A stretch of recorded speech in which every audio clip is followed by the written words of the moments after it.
All right, hey, Hacer group, Hacer, to do or to make. You guys are going to learn about Hacer and the preterite because it is irregular. Remember, Hacer is irregular in the yo form, ago in the present tense. So if something is irregular in the present tense, most likely it's irregular somehow in the preterite tense.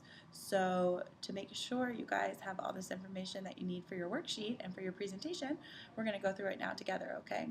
Hacer, to do or to make, is conjugated really weird in the preterite form. And you just have to memorize these irregular verbs in the preterite, and you're going to see them a lot more in Spanish too, but I want to make sure that you have at least a little basis for them in Spanish 1, okay?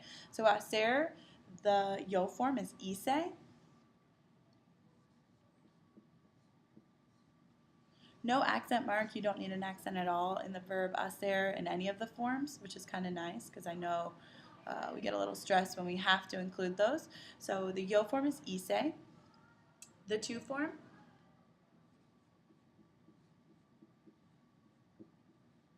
is hiciste. You can see it kind of follows that AR pattern, which is a little weird because it's an ER verb, but that's okay. Okay. The LA usted is out of control. It's like totally weird. You have to memorize it. It becomes ISO with a Z.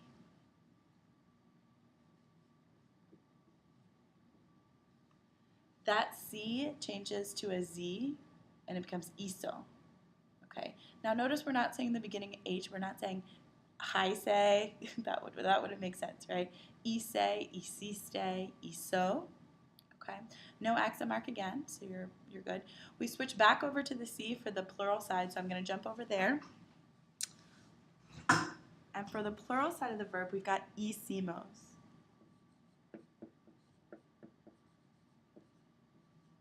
Okay, so something that's also kind of weird is that stem changing verbs don't usually stem change in the nosotros, but hacer in the preterite, it's not actually a stem changing verb. It's just totally irregular. So it doesn't really fall into that pattern. Okay? Vosotros we're not going to worry about. And then we've got hicieron.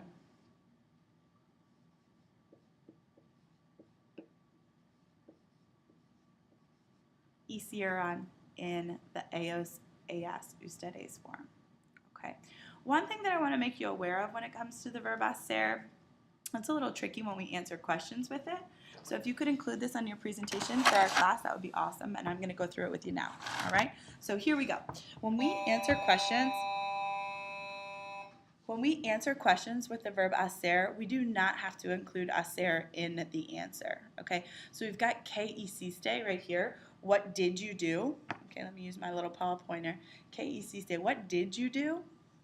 In the past tense, and you wouldn't say I swam. You would just say I swam, right? You would just say yo nade. Okay, so that being said, you don't have to include it in the question, and no, you do have to have it in the question. You don't have to include it in the answer when you're answering questions with hacer. All right, so make sure you include that in your presentation, and we'll be ready to see you soon.